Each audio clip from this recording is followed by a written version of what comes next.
আল্লাহরে বড্ড ভালোবাসে, আল্লাহরে খুব ডাকে। অসুস্থ হইলে, অসুস্থতাও নাই, আল্লাহ স্মরণও নাই। দেখবেন কিছু লোক আল্লাহ আল্লাহ হয়ে যায়, নির্বাচনও নাই, এরপরে আল্লাহর কথাও নাই। আছে না নাই? না, এরকম হওয়া যাবে না। সব সময় আমরা আল্লাহরে ডাকবো, বিপদে আপদে সব সময় ভরসা রাখবো আমরা একজনের উপর। আওয়াজ করে বলেন, তিনি কে?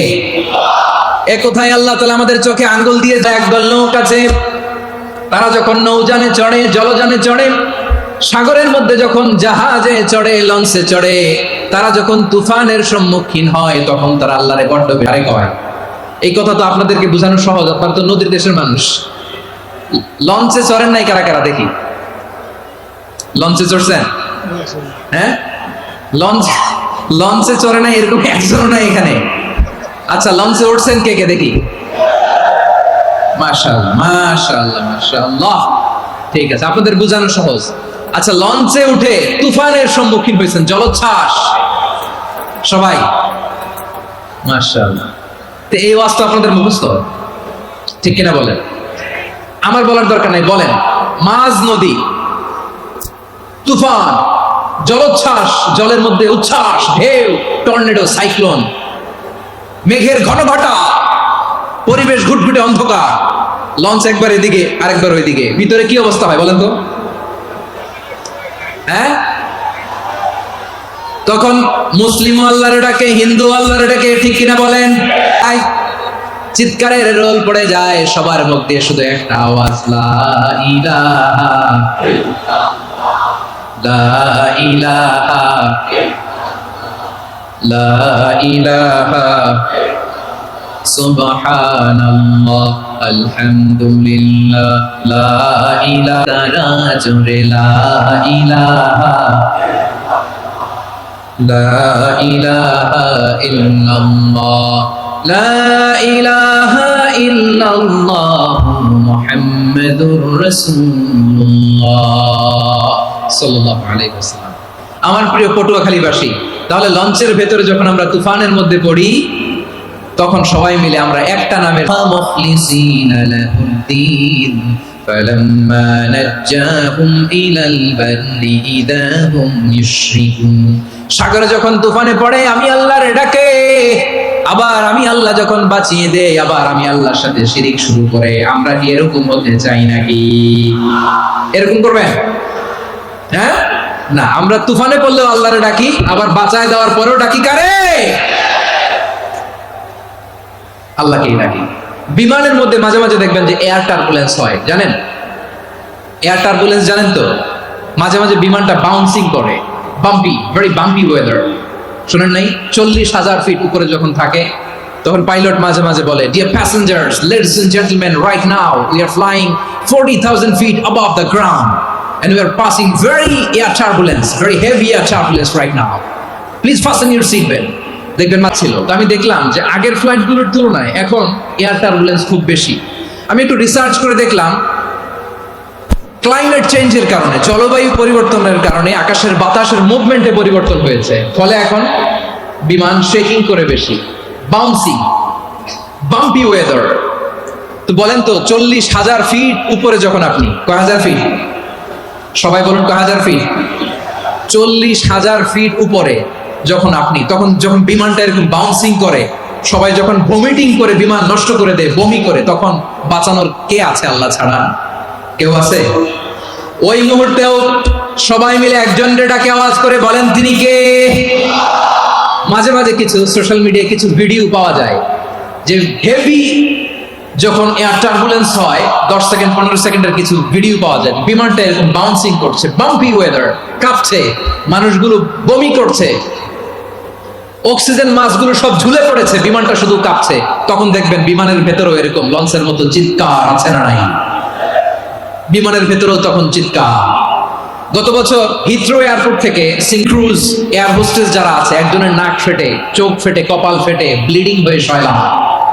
প্রিয় ভাইরা, 40,000 ফিট উপরে বিমানটা যখন কাঁপবে, তখন আমাদেরকে আল্লাহ ছাড়া আর কেউ বাঁচানোর আছে? এত আস্তে বললে হবে? ওই কঠিন মুহূর্তে আমার বাবা আমারে বাঁচাতে পারে, আমার বন্ধু আমারে বাঁচাতে পারে, এই গ্রাউন্ডে জমিনের বুকে আমার প্রোটোকল, আমার ক্ষমতা, আমার দাম্ভিকতা কোনো কিছু আমারে বাঁচাতে পারে একজন ছাড়া। চিল্লায় বলতে হবে তিনি কে? সে আল্লাহ বললেন, গোলাম আমি বিপদের সময় ঠিকই তোমাদের বাঁচিয়ে নেই। ওই বিমানের ভেতরে 40,000 ফিট উপরে যখন তোমরা এয়ার টার্বুলেন্সের শিকার হও, তখন নাস্তিকও আল্লাহরে ডাকে, হিন্দু আল্লাহরে ডাকে। জোরে বলেন ঠিক কিনা? আবার বিমানটা যখন শান্ত হয়ে যায়, একটু পরেই বিমানের স্ক্রিনের মধ্যে হিন্দি সিনেমা খোঁজে। বিমানের স্ক্রিনে কিন্তু বিশাল ওখানে আফলাম ফিল্মের একেবারে বোঝাই করা। বিমানটা শান্ত হলে আবার হিন্দি সিনেমা দেখা শুরু করে। একটু আগে ডাকছিল কারে? কারে? দেখবেন বাংলাদেশে আমাদের ক্রিকেটাররা যখন অন্য কোনো দেশের সাথে খেলে, অনেক সময় এমন হয় বল বাকি একটা, রান দরকার 6টা। বল বাকি কয়টা? পটুয়াখালী বোঝে নাই বোধ হয়। বল বাকি কয়টা? রান দরকার। আপনি দেখবেন ক্যামেরাম্যান তখন গ্যালারিতে খালি দেখায় দর্শকদের যে কি অস্থিরতা। হিপ হপ স্টাইলের মেয়েটা, যে মেয়েটার ওড়না এতক্ষণ ছিল গলায়, এতক্ষণ কইছিল, ওই মেয়েটা দেখবেন ওড়নাটা টেনে মাথায় দিয়ে এরকম মুনাজাত ধরতেছে, আল্লাহ আল্লাহ, একটা সক্কা, আল্লাহ আল্লাহ, আমার লাল সবুজের পতাকারে তুমি অপমানিত কইরো না আল্লাহ, ইন্ডিয়ার সাথে আমাদের খেলা, আল্লাহ আল্লাহ, একটা সক্কা, একটা একটা। পুরো পুরো খেলা জুড়ে এই মেয়ের ওড়না ছিল গলায়, কিন্তু যখন এক বলে 6 রান দরকার, ওড়না চলে আসছে কোথায়? মাথায়। আবার মুনাজাত আছে না নাই? ঠিকই বাংলাদেশের দামাল ছেলে এমন এক শট মারলো, বল চলে গেল স্টেডিয়ামের বাইরে, ছক্কা, জিতে গেলাম আমরা। পুরো স্টেডিয়াম জুড়ে চিৎকার, হই হুল্লোড়, মৌজ মাস্তি।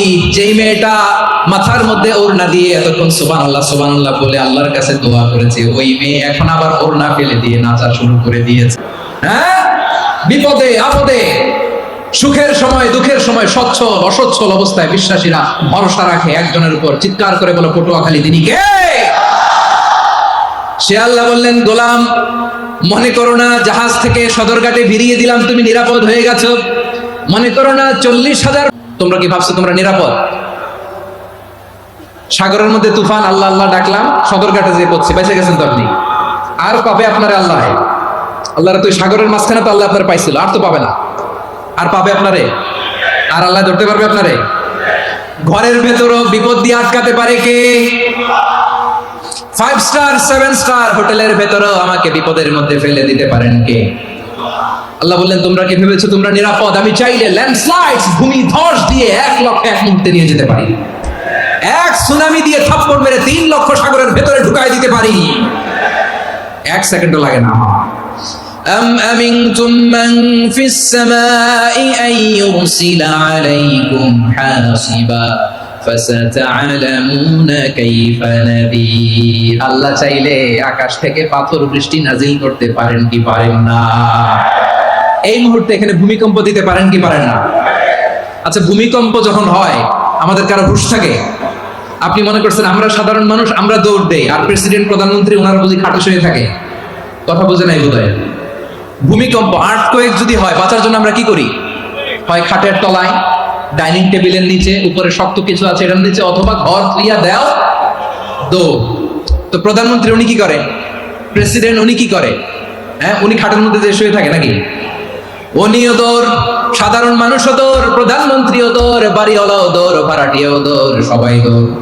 নাকি ভাড়াটিয়ারা বাড়ি থুইয়া দৌড়, বাড়িওয়ালারা বেরোয় না? এরকম না। তাহলে যে কোনো মুহূর্তে ভূমিকম্প দিয়ে নাস্তানাবুদ করতে পারে কে? আমার প্রিয় ভাইরা, আমরা নিরাপদ নই, আমরা তার দয়ায় বেঁচে আছি। কার দয়ায়? এজন্য আল্লাহ বললেন, গোলাম যে কোনো মুহূর্তে বিপদ দিয়ে তোমাদেরকে নাস্তানাবুদ করতে পারি। বিশ্বাসী বলে যদি নিজেকে দাবি করো, সব সময় ডাকতে হবে একজন সত্তাকে। বলেন তিনি কে? এই কথা ক্লিয়ার? এই সবগুলো উদাহরণ শেষে সবার কাছে ক্লিয়ার হয়েছে না যে বিপদ থেকে, আপদ থেকে, পরীক্ষা থেকে, ক্যালামিটি থেকে আমাদেরকে কেউ বাঁচাতে পারে না একজন সত্তা ছাড়া। আবারও বলেন তো তিনি কে? ক্লিয়ার? হ্যাঁ, সবাই বুঝতে পারছেন? আচ্ছা, এবার আমরা দেখি বিষ্ণু ইসা ইসলামের জীবনে বিপদ আপদ ছিল কিনা। উনি বিপদ আসলে কিভাবে ডিল করতেন, বিপদ আসলে কোন দোয়া পড়তে হয়, কিভাবে ফরিয়াদের হাত উত্তোলন করতে হয়, কিভাবে রবের দরবারে নতজানু হয়ে ফরিয়াদ করতে হয়, এটা জানার দরকার আছে না নাই? আসলে আমরা বিষ্ণুনবীর জীবনী থেকে দেখি বিপদ আসলে উনি কি করতেন। বিপদ আসলেই প্রথমে বিষ্ণু ইসা ইসলাম একটা দোয়া পড়তেন। কি পড়তেন? তিনি পড়তেন ইন্না লিল্লাহি ওয়া ইন্না ইলাইহি রাজিউন। নিশ্চয় আমরা আল্লাহর জন্য, নিশ্চয় আমরা কার দিকে ফিরবো ভাই? আবার কার দিকে ফিরবো? আওয়াজ করে বলুন তো, আমরা এসেছি কার কাছ থেকে, আবারও ফিরে যাব কার কাছে? এই জন্য বিষ্ণু পড়ছেন ইন্না লিল্লাহি ওয়া ইন্না ইলাইহি রাজিউন। নিশ্চয় আল্লাহর জন্য, ওই আল্লাহর দিকেই আমরা ফিরে যাব। তারপরে বিষ্ণু পড়তেন আল্লাহুম্মা আজুরনি ফি মুসিবাতি ওয়াখলুফ লি খায়রাম মিনহা। একসাথে প্রথমে পড়তেন ইন্না লিল্লাহি ওয়া ইন্না ইলাইহি রাজিউন, তারপর পড়তেন আল্লাহুম্মা আজুরনি ফি মুসিবাতি ওয়াখলুফ লি খায়রাম মিনহা। মানে আল্লাহ, এই যে আমি বিপদে ধৈর্য ধারণ করলাম, এটার সওয়াব তুমি আমারে দাও, আর যেটা হারালাম এর চেয়ে ভালো কিছু দিয়ে মেকআপ করে দিও, ভালো কিছু দিয়ে বদল করে দিও। সুবহানাল্লাহ পড়েন। তাহলে বিপদ আসলে আমরা কি পড়বো? কথা বলেন। এই যে আমি শুয়েছিলাম, নাশিদ গাচ্ছিল ওরা, এদেশে পরস্পরে দেখা হলে দেয় সালাম, এদেশে আমজনতার হৃদয় জুড়ে পাকালাম, এদেশে বিপদ এলে সর্বজনে সর্বক্ষণে দোয়া পড়ে ইন্না লিল্লাহি। কি পড়ে? সুবহানাল্লাহ সুবহানাল্লাহ।